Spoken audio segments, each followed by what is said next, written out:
కాబట్టి ప్రియులారా, ఇది ఎలాంటి యుద్ధమది? ఎన్నడూ జరిగిన గొప్ప యుద్ధము.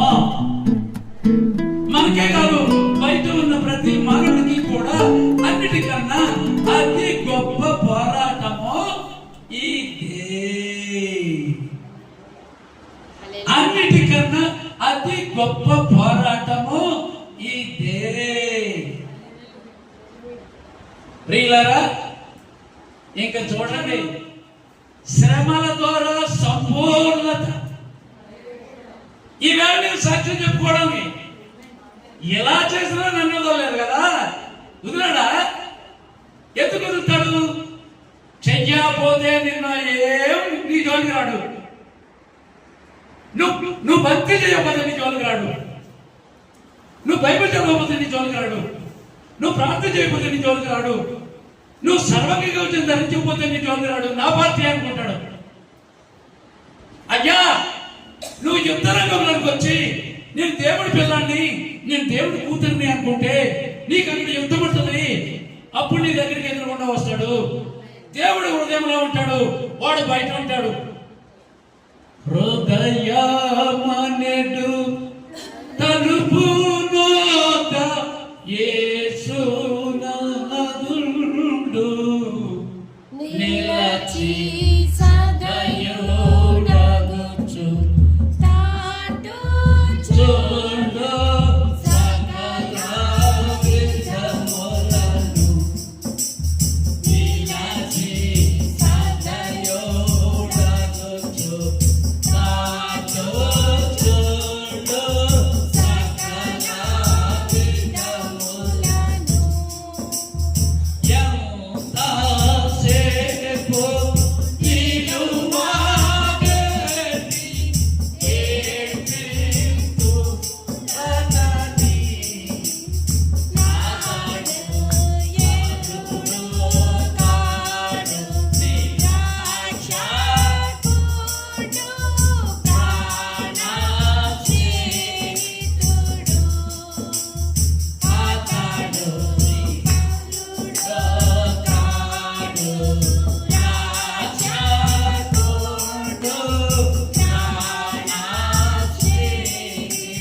ఉదయం 6 గంటలకి ముఖం కడిగినప్పుడు నిండు బింబంగా పెద్ద సూర్యుడు కనబడుతున్నాడు.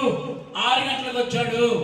అందుకే ఆకాశం వైపు నక్షత్రము తన స్థానంలో నిలబడినట్లుగా ఓ శిలువ సైన్య వీరులారా, క్రైస్తవ శిలువ సైన్య వీరులారా, సౌరక్రమము. సూర్యుడు, ఏ సూర్యుడు? లోకానికి పంటలిచ్చే సూర్యుడు. ఆయన వర్షాన్ని ఇవ్వకపోతే, ఆయన ఎండ ఇవ్వకపోతే పంటలు లేవు. కానీ మన సూర్యుడు నీతి సూర్యుడు. నీతి అను మైమరువు మనకి ఇచ్చినవాడు. ప్రియులారా, చేతే ఆ మైమరువు తొడుగుకొని అని ఇక్కడ చెబుతా ఉన్నారు. ప్రియులారా, ఆలోచన మొట్టమొదటి నుంచి మొదలెట్టారు. ఎందుకంటే పిల్లలు పాడైపోతున్నారు. పిల్లల గురించి ముందు ప్రభువునందు మీ తల్లిదండ్రులకి లోబడమండి, విధేయులైనండి. అది ధర్మమే. నీకు మేలు కలగాలంటే దేవుడు ఆదాము హవ్వకి పెళ్లి చేసేటప్పుడు భార్య దొరికిన వారికి ఏం కలిగాను? మేలు కలిగాను. భార్య దొరికిన వారికి ఏమి కలిగాను? మరి ఇక్కడ నీకు మేలు కలుగునట్లు ఉంది. యవనస్తులైన పిల్లలు, పెళ్లి కానటువంటి వారికి మేలు కలుగునట్లు అంటే ఆడపిల్లకి మంచి భర్త, మగ అబ్బాయికి మంచి భార్య రావాలి అంటే, జీవితంలో మేలు కలగాలి అంటే తండ్రిని తల్లిని సన్మానించు. అమ్మ నాన్న మాట విని సన్మానించని వాళ్ళకి మేలు కలగదు. అంటే సరి అయిన భర్త రాడు. మీ గురించి చెప్పట్లేదు. మగవాళ్ళకి ఆడపిల్ల, ఆడపిల్లలు మగవాళ్ళు. నీకు మేలు కలిగినట్లు పెళ్లిలో భార్య కలిగిన వారికి మేలు కలిగాను అని ఉంది. అంటే అంటే భూలోకంలో నీకు జాబ్ కంటే, నీకు ఆరోగ్యం కంటే, నీకు చదువు కంటే, నీకు మంచిలు కంటే, నీకు మంచి వాకరము కంటే, నీకు మేలు కలగాలంటే మంచి భర్త ఉండాలి, మంచి భార్య ఉండాలి. ఉండాలి అంటే అమ్మ నాన్నని సన్మానించాలి. అంటే చారిటీ జాకెట్ వేయటమా కాదు. ఏం చేయాలి? మాతృ దినోత్సవం ప్రసంగం చదవండి. అమ్మని ఎలా గౌరవించాలో ఉంది. సంవత్సరం వచ్చినప్పుడు నాగర పెట్టాను, కష్టపడి పనులకు వెళ్ళాను, మాస్టర్ని అయ్యాను, కానీ ఉద్యోగం లేకపోయినా అన్ని పనులు చేశాను.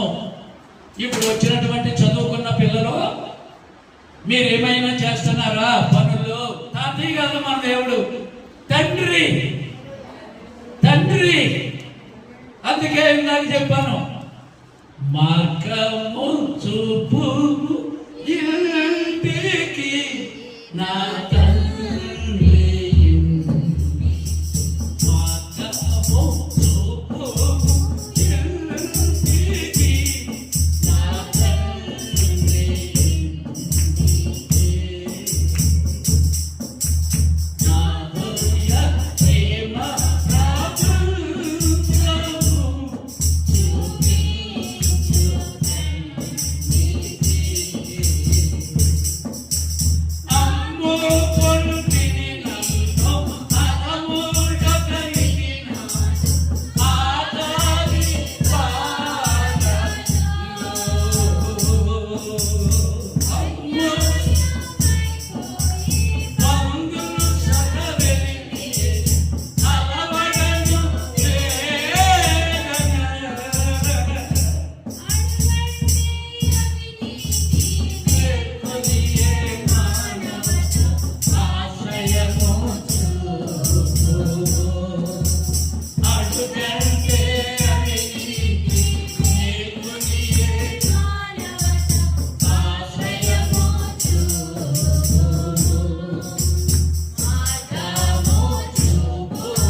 నన్ను అధముడు ఒకడికి నాడు అకలి బాధలో.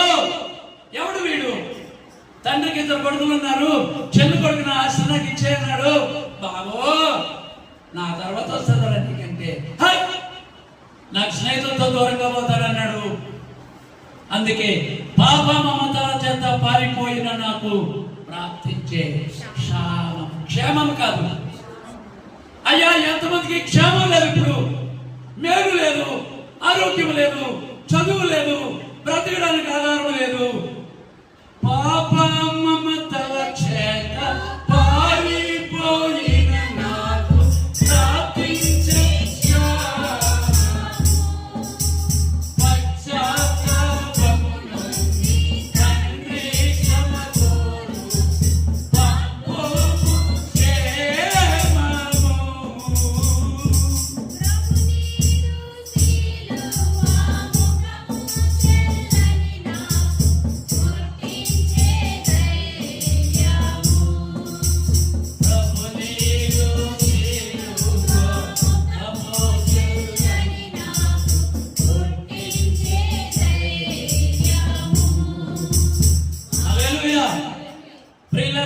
పాప మమతల చేత పారిపోయాను నేను.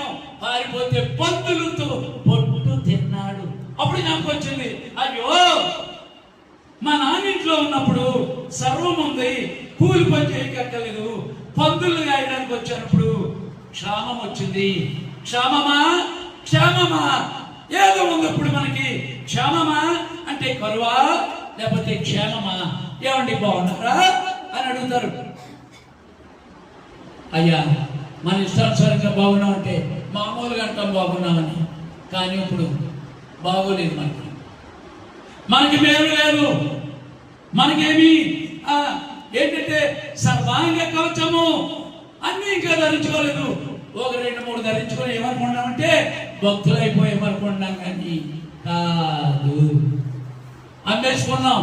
ఆ తమ్ముడు ఎవడాడు? సైతానుడు, అంధకార సంబంధమైన దొరకల సమూహము అని వాక్యములో చదివాము. పందులు కూడా వేరేసాయి ఇతన్ని. కారణం ఏంటి? ఒట్టు తినవట్లేదు, గెంటేస్తున్నాయి.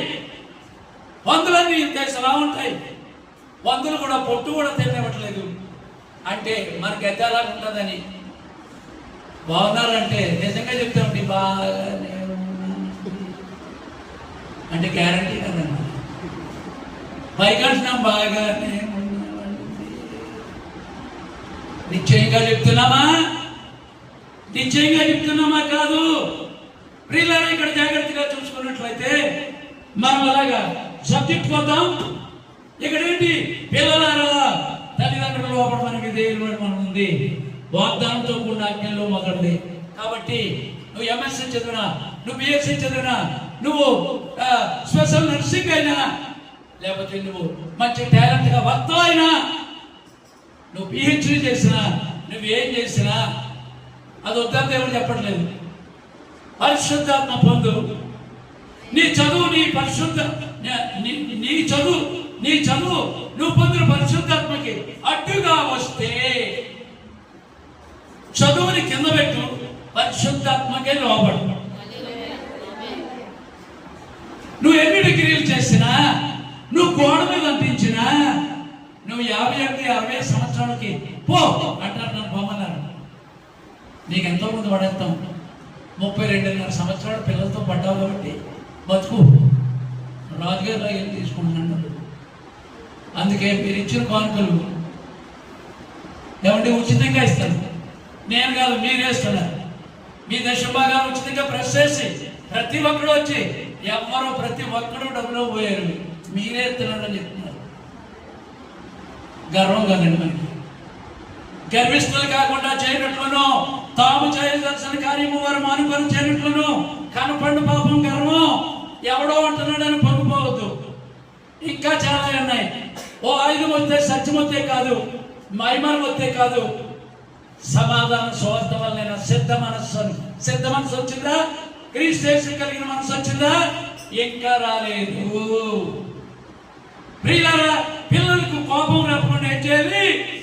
ప్రభు యొక్క 6 అంటే ట్రైనింగ్. ఎక్కడిచ్చావు ట్రైనింగ్? పిల్లలకి ఎక్కడిచ్చావు ట్రైనింగ్? పిల్లలు బాగోలేదని చెప్తున్నారు కానీ ట్రైనింగ్ ఇవ్వట్లేదు. మీరు ట్రైనింగ్ ఇవ్వట్లేదు కానీ ₹1,00,000 చైతన్య, లేకపోతే ఇంకోటి ఏదో గ్రౌండ్ పంపించి, లేకపోతే ఎక్కడికో పంపించి లక్షలు 1వ తరగతి 1,00,000కు 50,000కు 200 పుస్తకంతో వెళ్ళినప్పుడు అది కాదు, ఇది పిహెచ్డి ఏంటది, ఫిజిక్స్ అయింది. ఎవడిచ్చాడు? ₹200 పుస్తకం చదివింది. ఈ ర్యాంక్ వచ్చిందేదో విశాఖపట్నం రమ్మంటున్నారంటే, అయ్యో బాబోయ్ మా అందరికి రాలేదు, పంపించండి అన్నారు. నేను పంపించిన 10,000 కావాలి. ఒకడు వచ్చి ఎవరిని దాచిపెట్టండి, నాకు ఎవరికి ఇచ్చినా ఎవరు, మీరు చాలా నమ్మకస్తులు 10,000 ఇచ్చారు. చైతన్యమని మనం ఎందుకు ఇస్తున్నాం? అప్పులు పోలు ఎందుకు అవుతున్నాం? భక్తిహీనులు అప్పు చేసి ఏమంటే డబ్బులు వచ్చాడు, ఇద్దరు పనిచేసే వాళ్ళు ఉంటే కట్టుకో వెళ్ళు. అదైనా నీ జీవితంలో 58, 60, 62 దాకా ఉద్యోగం చేస్తుంది కానీ 9 గంటలు ప్రార్థన దేవుడికి. వంట చేసుకున్నా నీకేనాయో 14 సంవత్సరాలు అయింది. ఎందుకమ్మా ఇచ్చేయి, నీకు 10,000 వస్తే చాలు. ఈ పిల్లలు కూడా నీకు ఎందుకు ఇచ్చేయంటున్నాను నేను. వీళ్ళిద్దరని ఇచ్చేయండి. ఏంటి ఇచ్చేయండి? రిటైర్మెంట్, సెల్ఫ్ రిటైర్మెంట్ పెట్టేసుకోండి అంటున్నాను. ఎంత వస్తుంది? 14-15 వస్తే చాలా పిల్లలకి 6,000 తెచ్చుకొని బతకట్లేదా? చంద్రబాబు గారు చక్కగా 4,000 ఇస్తున్నారు కదా, నాకు బతకట్లేదండి. 15,000 వస్తే ఇప్పుడు మానేయండి. నాకెందుకు ఆ పిల్లలు అనుకున్నాడు, మీ పిల్లల్ని చదివించుకో అని చెప్పు. ఈ వేళ సభలో చెప్తాను. ఇంతకుముందే చెప్పేశాను. మా అమ్మాయి కూడా అలా చెప్పారు. ప్రతి వాళ్ళు ప్రభువులందరూ నేను సెకండ్ గా టీచర్నే. 6-7 జిల్లాలో 15-18 సంఘాలకి నేను వర్తమానం ఇచ్చి 500 మంది పాస్టర్లకి నేను కాదు, మీరు ఇచ్చిన దశభాగంతో నేను వెళ్ళి అరకు వెళ్ళి అనంతగిరి కొండలు ఏజెన్సీలో 5-6 మండలాలు 5-6 జిల్లాలండి. నేను కాదు, మీరిచ్చిన దశభాగాలు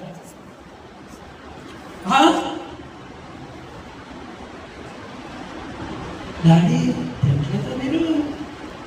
కానుకోదంటారా మీరు? కానుకోదంటలేదా మీరు?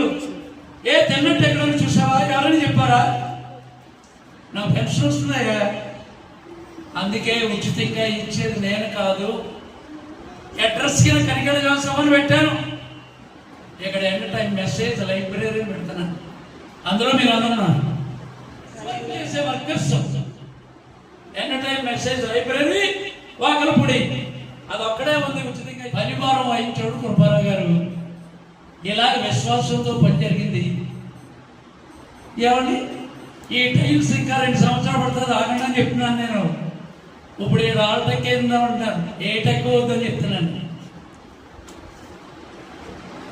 దవడ ఆజుబడి చెప్తాడు సైతానుడు వైపు జబ్బులిచ్చి మనకి మమ్మల్ని ఆ మనశ్శాంతి లేకుండా చేసి చేస్తుంటే ఏ టెక్ వద్దు. పైనదిగా ఏసు వైపు చూడండి, ఇంకా పైన ఉన్నాడు. ఆయన వైపు చూడారు, ఆటెక్ వద్దు. ఇంకా ఇది కూడా వద్దని చెప్పాను నేను. ఓ ఫ్యామిలీకి దయగలిగింది 50,000 ఇచ్చి ఇచ్చారు. మిగతా 5-10 కదా మళ్ళీ ఆవిడ కానీ 70,000తో పూర్తి చేశాను. ఆ పేరు కూడా ఇప్పుడు బహిరంగంగా చెప్పలేదు. ఎందుకు? దేవుడు ఎప్పుడో ఆడ పిల్లలకి వాళ్ళకి ఆశీర్వాదం ఇచ్చారు. ప్రియులారా, నువ్వు పిండి ఎంత అయితే అంతే పెట్టవుతుంది. ఎక్కువగా ఇచ్చే వారికి ఎక్కువ అవ్వదు, తక్కువ చేసుకున్నవాడు తక్కువ అవ్వదు.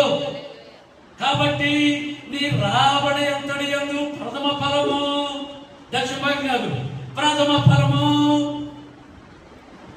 నువ్వు పరిశుద్ధాత్మ పొందడానికి ఏమంటుంది? ఏమంటుంది పరిశుద్ధాత్మ పొందడానికి? మూసేశారు. ధనమే సర్వం బనుచు, స్వర్గం బనుచు,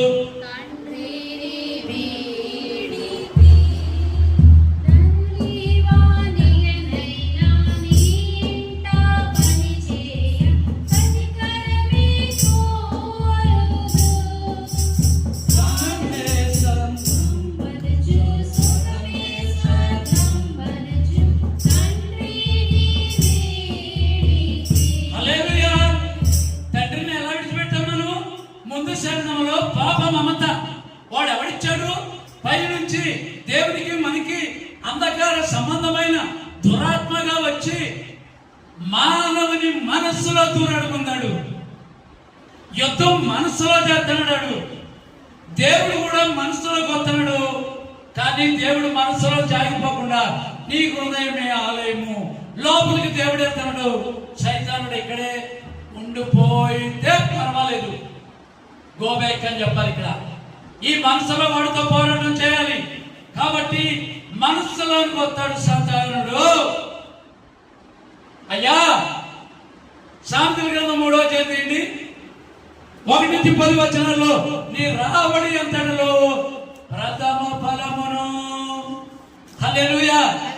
దశమ భాగం కాదు, మలాకీ గ్రంథంలో దశమ భాగం. నేను దశమ భాగం ఇస్తున్నాను కదా అనుకుంటావు. నీ ఆస్తి అమ్మా, అవునండి, ఆగమ్మా, అక్కడ కామా ఆగాల, పూర్తిగా చదవద్దు. నీ ఆస్తిలో ఏమిచ్చి ప్రథమ ఫలమునర్వం బనుచు, సుఖమే స్వర్గం బనుచు, తండ్రి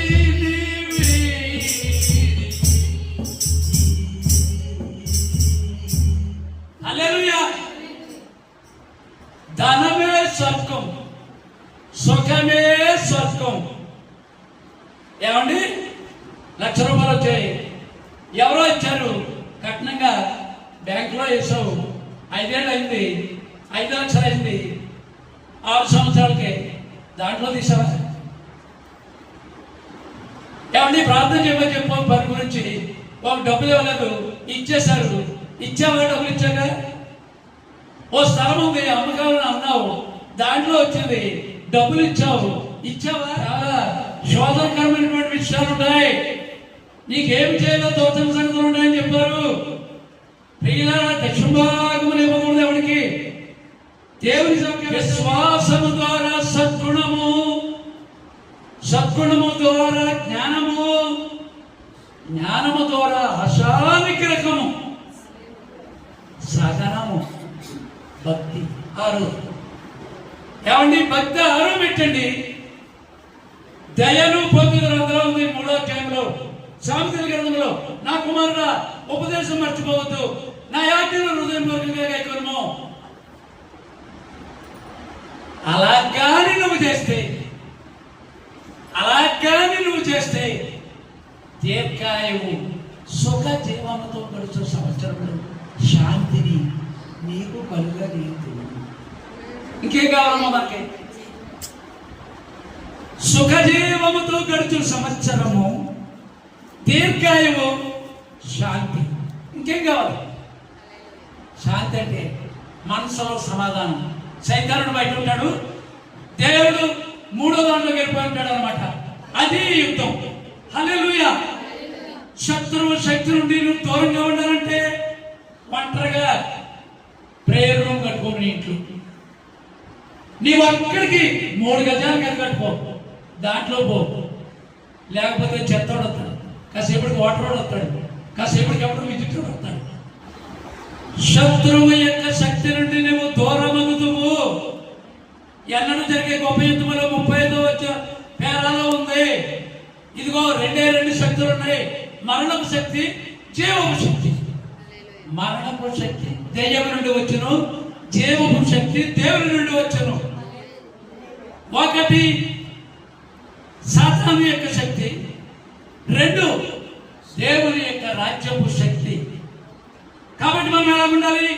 ఆకాశ నక్షత్రము వలె, నిజమైన సైనికుని వలె ఎలా నిలబడాలి?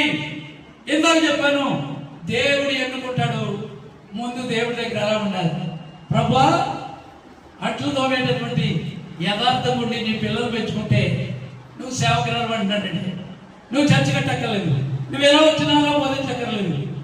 నా నీకు ఉద్యోగం లేకపోతే 9, 12, 3 గంటలు ప్రార్థన చేయి అయ్యా. అందులోనే మన అన్ని కూడా చేసేది కదా. కాబట్టి సైతానుడు ఏం చేస్తాడు? కోపించుకున్నాడు చేస్తాడు. కొంతమంది కోపపడుడి. ఎందుకు అలా చేస్తున్నావు? నియమం ఉంది ఇక్కడ, 2-2.5 గంటలు మించకూడదండి ఆరాధన. అనారోగ్యంగా ఉన్నవాడు ఇప్పుడు ఎంచుకొని వేసుకుంటాడు. ఆయన ఉల్లాస వస్త్రము, నీతి వస్త్రము, సమాధానకరమైనటువంటి సిద్ధ మనస్సు అనేటటువంటి మనస్సు, దుస్తులు ధరింపు చేసేయి. దేవుడు ట్రైనింగ్ ఇస్తాడు మనకు. ప్రియులారా, దేవుడు ట్రైనింగ్ ఎలా ఇస్తాడండి? జబ్బుతే ఇదిగో నీకెందుకయ్యా కూర్చోవాలగా మొత్తం నోట్లు పెట్టుకుంటుంటే నోట్లోకి వచ్చేస్తుంది. సంవత్సరం నాకు బాగుపోతారు బ్రహ్మ గారు. ఎలాగుంది బ్రహ్మ సార్? నాకు బాగుంది. ఆడ వెళ్ళిపోయిన తర్వాత తిన్నది మొత్తం బయటకు వచ్చేసి, అంటే పాజిటివ్ లో ఉండాలి దేవుడికి, నెగిటివ్ పనిలేదు. ప్రియులారా, నాకు అది రూపి ఇది రూపి అంటున్నావు, లైన్లోకి రాలేదు. మార్గం చూపించు తండ్రి అని. తండ్రి కావాలి మనకి, తాతయ్య వద్దు. తాతయ్య నీకేం చేయలేడు. తాతయ్య తండ్రి అవడు, తండ్రి తండ్రే. కాబట్టి ప్రియులారా, యవ్వనస్తులారా, దేవునికి లోబడి ఉండండి. ఎవరికి లోబడి ఉంటారు? ఇక్కడ దేవునికి లోబడి ఉండమంటున్నారు. కాబట్టి ప్రియులారా, ఇక్కడ మనం పోరాడున్నది ఎవరితో పోరాడుతున్నాం? శరీరంతో కాదు, దురాత్మల సమూహములతో పోరాడుతున్నాము. అందుచేత ఆపదలో ఎదిరించాలి. ఏ కావాలి? ఆయుధాలు కావాలి, సర్వాంగ కవచము కావాలి. ఎలాగొస్తుంది? సమస్తము నెరవేర్చిన వారికి నిలవబడుటకు శక్తి వస్తుంది. సమస్తమేది శరీరం మీద ఉన్న కన్ను, ముక్కు, చెవి, నాలుక, చర్మం, మనసులో ఉన్న ఊహ, జ్ఞాపకము, తగ్గించుట, ప్రేమ, 9 అయ్యాయి. క్రీస్తు యేసులో కలిగిన మంచి మనస్సు మనకి 10వ. 10వ వెండి నాణెము యేసు క్రీస్తు. అయ్యా బైబిల్లో ఉన్న ఆవిడ ఈ యజమాని గారు నచ్చక పడలేదు, జారిపోయింది. నువ్వు కూడా పాపం చెయ్యాలని చేయట్లేదు, జారిపోతున్నాయి. మనం వెళ్ళిన జారిపోతున్నాయి. ఎన్ని జారిపోయాయి? ఒక్కడు జారిపోతే నువ్వు 10 చేయమని చెప్తున్నాను. ఆ 10వ వెళ్ళినాను యేసుక్రీస్తు. నా కుమారుడు, నా ఉపదేశం మరి మర్చిపోవద్దు. 1 ఆజ్ఞలు హృదయపూర్వకంగా గైకొనుము. 2 దయను సత్యమును ఎన్నడును విడిచిపోనీయకము. 3 దయా సత్యము. మీరు మెడలో ఏ వేసుకుంటున్నారో, పెళ్లికి ఆనవాళ్ళగా ఉన్నది వేసుకున్నారో, మంగళసూత్రము లేకపోతే పసుపు తాడో నాకు తెలియదు, కానీ కంఠభూషణంగా అంటే మనసులో దేవుని వాక్యం కానివ్వాలి, సైతానుడు వెళ్ళగొట్టాలి. హృదయం అనే పలక మీద వ్రాసికొని 3వ వచనంలో ఉంది. అప్పుడు దేవుని దృష్టిలో, మానవ దృష్టిలో దయనుంది. దయ ఎన్నోదండి? 7 మెట్టుల్లో 7వది. ఏమండి? దేవుడి దయ కావాలి మనకి. దానికి ఎందుకు భక్తి. ఇంకా కింద చూస్తే విశ్వాసముతో ప్రారంభిద్దాం. ఏ విశ్వాసము? పరిపూర్ణ విశ్వాసము.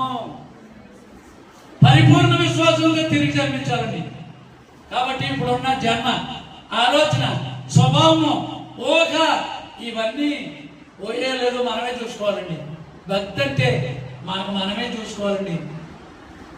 ఉండలేక నేను అనేస్తాను ఒకసారి, అంటే నాకు ఎక్కువ టైం ఉంది కాబట్టి నేను చేసేవి చేయాలని తోవేస్తున్నాను. ఒక్కోసారి ముఖం చూసి చెప్తే నన్నే ఎందుకు అనుకోవాలి నువ్వు? నేను దేవుడు వరకు చెప్తున్నానా, సొంతం చెప్తున్నానా? దేవుని 2 అంచెల వాడేది కట్టుకొని చెప్తున్నాను. కాబట్టి అప్పుడు ఎప్పుడు దేవుని ఉపదేశం మర్చిపోకుండా ఉన్నప్పుడు, దేవుని ఆజ్ఞలు హృదయపూర్వకంగా గైకొన్నప్పుడు, దయను సత్యమును ఎప్పుడు విడిచిపెట్టకుండా ఉన్నప్పుడు, కంఠభూషణం అంటే మెడలో ఏమేసుకోవాలి? దయా సత్యము. అప్పుడు హృదయం మీద రాస్తాడు దేవుడు. అప్పుడు దేవుని దృష్టిలో, మానవుల దృష్టిలో దయనుంది, మంచి వాడవని అనిపించుకుంది. సొంత బుద్ధిని ఆధారం చేసుకోవద్దని 5లో పూర్ణ హృదయంతో దేవుడి నమ్మకం ఉంచమని ఉంది.